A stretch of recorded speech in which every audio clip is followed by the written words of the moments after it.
예수님은 나의 왕, 나의 주인, 나의 생명이십니다. 하나님 아버지, 긴 구약 성경에서 오실 것이라 약속하신 예수님이 드디어 오셔서 신약 시대의 막을 열어주셨습니다.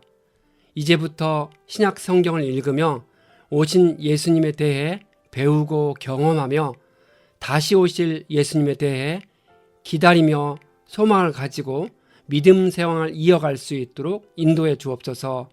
예수님의 이름으로 기도합니다. 아멘. 오늘 읽을 말씀은 마태복음 1장부터 4장입니다. 이 말씀의 핵심은 첫째, 아브라함과 다윗의 후손으로 예수 그리스도가 이 땅에 오셨습니다. 둘째, 세례 요한이 유대 광야에서 천국을 전파했습니다.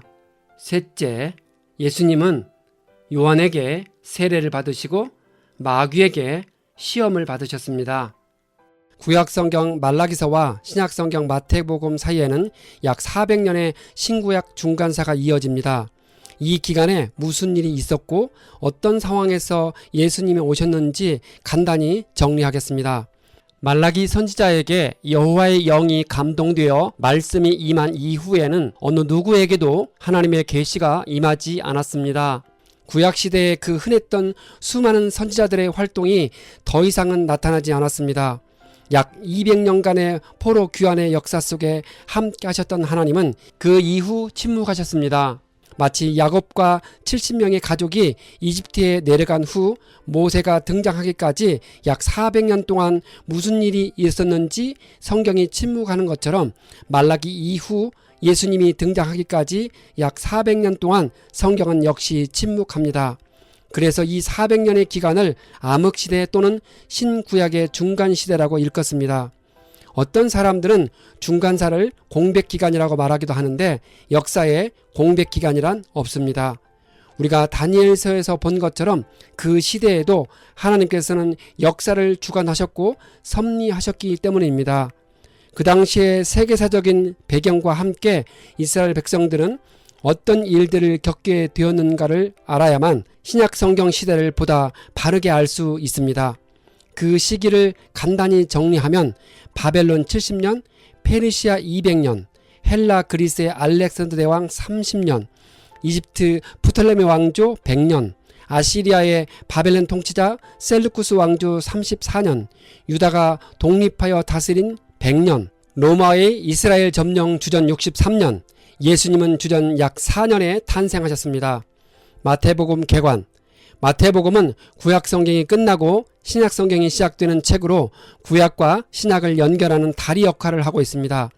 이 책의 저자는 마태이며 그의 직업은 세리이고 예수님의 12제자 중 하나입니다. 마태는 자신의 동족인 유대인들에게 아브라함과 다윗의 자손인 예수 그리스도를 전하기 위해 이 복음서를 썼습니다.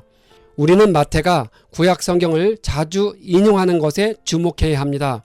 그의 유대적인 취향이 어떻게 마태복음의 맛을 더하는지 살펴보아야 합니다.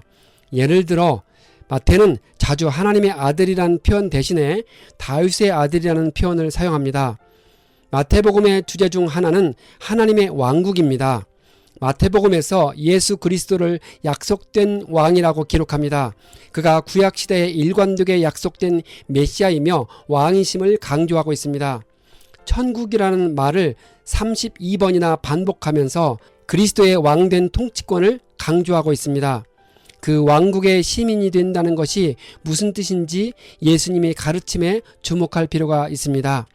구약시대에 지속적으로 예언했던 메시아가 유대인의 왕으로 오셨음을 설명해 주기 위해 기록되었고 예수님의 부활이 역사적 사실임을 강조하기 위해 기록되었습니다. 아브라함과 다윗의 자손에게서 예수 그리스도가 탄생했음을 설명해 주고 있습니다. 마태는 세리답게 숫자에 정통하게 족보를 기록하고 있습니다. 이사야의 말씀을 인용하여 처녀가 잉태하여 아들을 낳을 것이라는 예언의 성취를 기록하고 있습니다.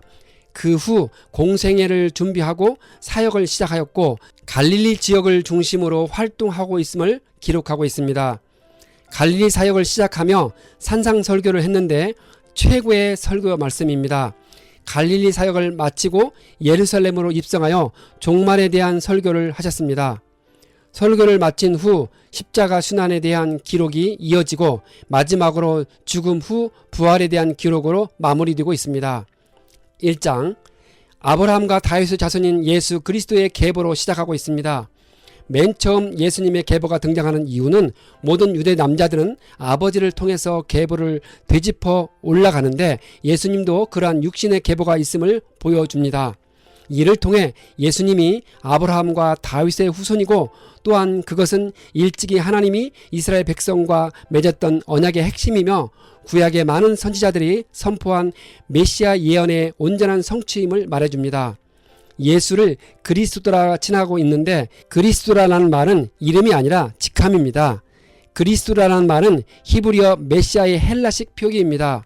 그 뜻은 둘 다 기름 부음을 받은 자입니다. 이 사실은 예수님이 구약시대의 선지자들이 지속적으로 예언한 대로 자기 백성을 구원하시려는 특별한 사명을 띠고 하나님에 의해 보냄받은 그 메시아이심을 말해줍니다. 마태는 아브라함부터 시작해서 예수님까지 이어지는 계보를 기록하며 아브라함부터 다윗까지 14대요, 다윗부터 바벨론에 끌려갈 때까지 14대요, 바벨론으로 끌려간 때로부터 그리스도까지 14대라고 기록하고 있습니다. 유대인들은 14라는 수가 다윗을 의미한다는 것을 압니다. 따라서 마태는 1장 8절의 요람과 우시아 사이에 세 세대와 같은 몇 세대를 건너뛰면서까지 14대를 맞췄습니다. 마태는 예수님이 다윗의 혈통으로 오셨음을 강조하기 위해 14대를 반복적으로 언급하고 있는 것입니다. 예수 그리스도의 어머니 마리아가 요셉과 약혼하고 나서 동거하기 전에 예수를 성령으로 잉태한 사실이 드러났습니다.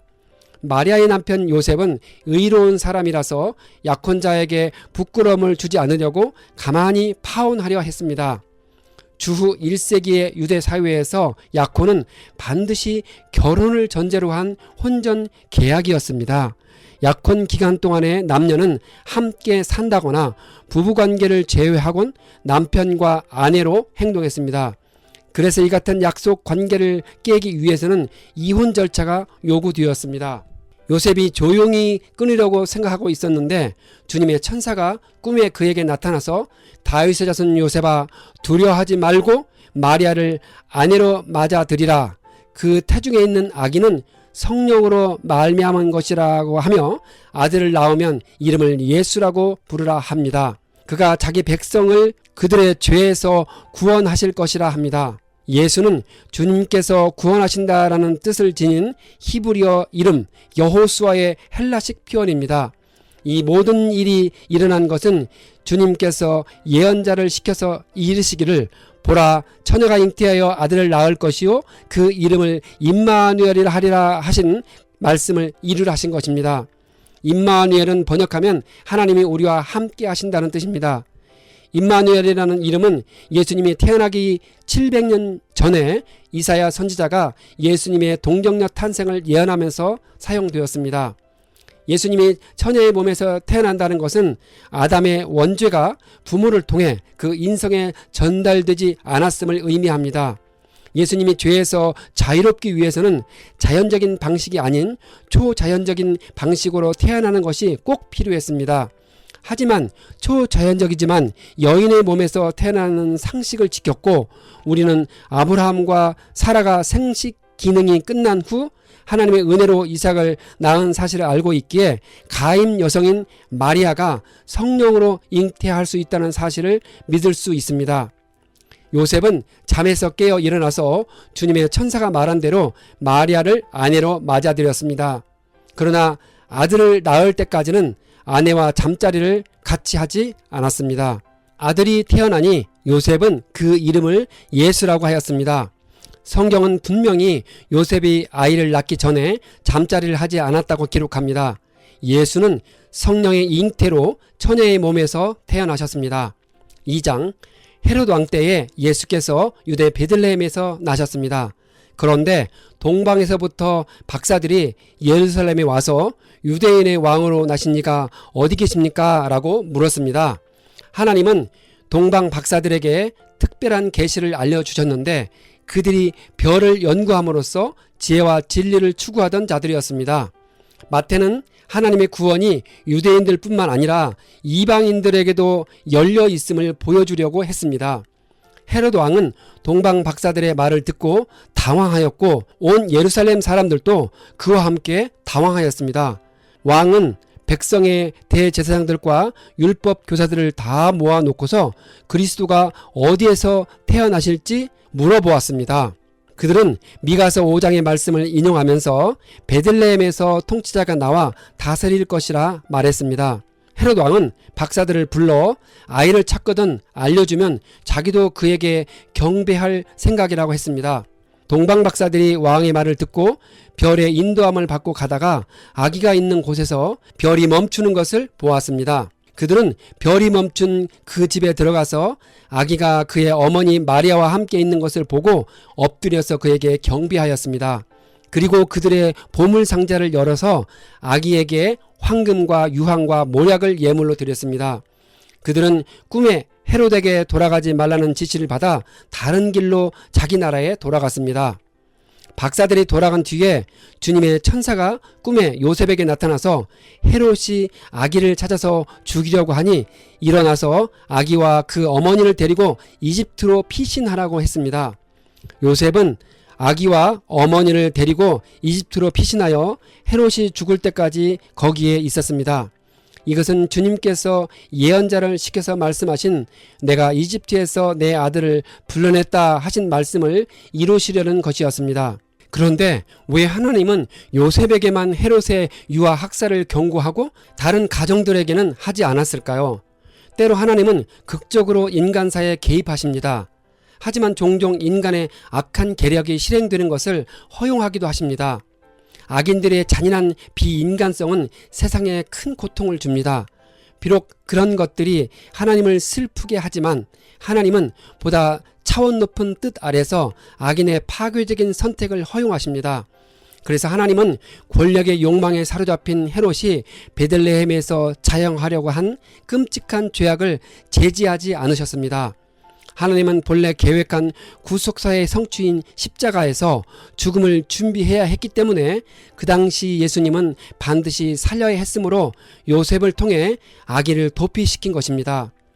헤롯은 박사들에게 속은 것을 알고 몹시 노하였습니다. 그는 베들레헴과 가까운 온 지역에 사는 2살 이하의 남자아이를 모조리 죽였습니다. 이렇게 하여 예레미야를 통해서 하신 말씀을 이루셨습니다.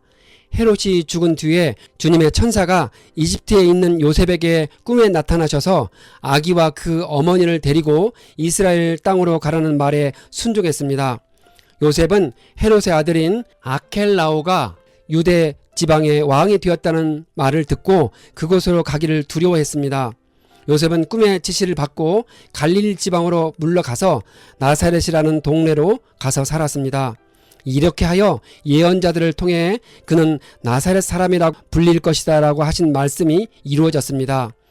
나사렛 사람이란 뜻은 나사렛 마을이나 갈릴리 근처의 여러 지역에 살고 있는 사람들에게 붙여진 경멸적인 용어였습니다. 마치 촌뜨기라는 말처럼 하층의 백성들을 칭하는 용어였습니다. 3장 그 무렵에 세례 요한이 나타나서 유대 광야에서 회개하여라 천국이 가까이 왔느니라 하였습니다. 세례 요한은 왜 광야에서 살았을까요? 세례 요한은 말라기와 이사야 말씀에서 예언된 대로 메시아 예수의 길을 준비하는 예언자였습니다. 광야에 있으면 예루살렘의 타락한 종교 지도자들과 쓸데없는 갈등을 피할 수 있었습니다. 세례 요한은 광야에 살면서 자신의 메시지가 진지하다는 것과 하나님과 가지는 올바른 관계가 세상에서의 안락한 삶보다 훨씬 더 중요하다는 것을 보여주려 했습니다. 그때에 예루살렘과 온 유대와 요단강 부근의 사람들이 다 세례 요한에게 나와서 자기들의 죄를 자백하며 요단강에서 세례를 받았습니다. 요한은 많은 바리새파 사람과 사두개파 사람들이 세례를 받으러 오는 것을 보고 독사의 자식들이라고 하며 회개에 알맞은 열매를 맺으라 했습니다. 요한은 그들을 회개시키려고 물로 세례를 주는데 자신보다 뒤에 오시는 분은 그들에게 성령과 불로 세례를 주실 것이라 합니다. 세례가 죄 사함을 가져다 주는 것은 아닙니다. 세례는 단지 마음속의 신앙을 밖으로 드러내 보이는 종교적인 의식일 뿐입니다. 세례를 통해 표현된 그 신앙이 예수를 메시아로 영접할 수 있게 하고 마음속에 예수를 구주로 영접할 때 비로소 죄 사함을 얻고 구원을 얻게 됩니다. 성령과 불로 세례를 주실 것이라는 의미는 성령의 역사로 인한 참된 마음의 회개 및 내적 변화를 가리킵니다. 이것이 또한 불세례로 불리는 것은 성령 세례를 받은 자는 마치 불이 더러운 것을 태워 정화시키듯이 죄악으로부터 정결케 되기 때문입니다. 예수님이 요한에게 세례를 받으시고 물에서 올라오셨을 때에 하늘이 열렸습니다. 하나님의 영이 비둘기같이 내려왔고 하늘에서 소리가 나기를 이는 내가 사랑하는 아들이다. 내가 그를 좋아한다 라고 하였습니다. 4장 예수님이 성령에 이끌려 광야로 가셔서 사탄에게 시험을 받으셨습니다. 예수님이 하나님의 뜻과 계획을 온전히 성취하기 위해서는 이를 방해하는 사탄과 필연적으로 맞서야 했습니다. 그래서 성령님은 본격적인 공생의 사역을 앞둔 예수님을 광야에서 사탄과 정면으로 맞서게 했습니다. 예수님과 맞선 사탄은 40일간 금식하고 배고픈 예수님을 빵으로 유혹하려 들었지만 결과는 사탄의 참담한 패배였습니다. 어떤 사람은 예수님은 신성을 지닌 하나님의 아들이었기 때문에 어떤 경우에도 사탄의 유혹에 넘어가지 않을 것이고 성령도 예수님이 유혹에 넘어가게 하지 않을 것이라 합니다. 하지만 이때 예수님은 배고픔을 느끼는 순전히 인성을 지닌 사람으로서 유혹을 받으신 것입니다. 따라서 사탄의 유혹은 예수님을 위험에 빠뜨릴 만큼 강렬한 도전이었습니다. 사탄도 성경 말씀을 인용하면서 예수님을 유혹하였습니다. 그때 예수께서 사탄아 물러가라고 명하신 후에 사탄은 떠나가고 천사들이 와서 예수님에게 시중을 들었습니다. 예수님은 요한이 잡혔다고 하는 말을 들으시고 갈릴리로 돌아가셨습니다. 예언자 이사야를 통해 하신 말씀을 이루시려고 스불론과 납달리 땅 요단강 건너편으로 가셨습니다. 그때부터 예수님은 회개하라 천국이 가까이 왔다라고 선포하기 시작하였습니다. 천국이 가까이 왔다는 것은 이제 하나님이신 예수님이 성육신하여 사람들과 가까이 계심으로 천국도 가까이 임했다는 것입니다. 예수님은 우리를 천국으로 인도할 하나님의 구원 계획을 알려주셨는데 그 구원 계획의 중심 인물이 바로 예수님 자신이었습니다. 예수님은 갈릴리 바닷가를 걸어가시다가 어부인 두 형제 시몬과 안드레에게 나를 따르라 내가 너희를 사람 낚는 어부로 삼겠다라고 하셨습니다. 예수님은 다른 두 형제 세베대의 아들 야고보와 그의 동생 요한도 부르셨습니다. 예수님은 온 갈릴리를 두루 다니면서 그들의 회당에서 가르치며 복음을 선포하셨습니다. 회당은 바벨론 유배에서 돌아온 유대인들이 이스라엘의 각 지역에 세운 예배와 교육을 위한 집회 장소였습니다. 신약시대에 이르러서는 대부분의 도시와 비교적 큰 마을에 이 같은 회당이 세워졌습니다. 예수님의 소문이 온 시리아에 퍼졌습니다. 예수님은 귀신 들린 사람들과 간질병 환자들과 중풍병 환자들을 고쳐주셨습니다. 그리하여 갈릴리와 데가벌리와 예루살렘과 유대와 요단강 건너편으로부터 많은 무리가 예수를 따라왔습니다.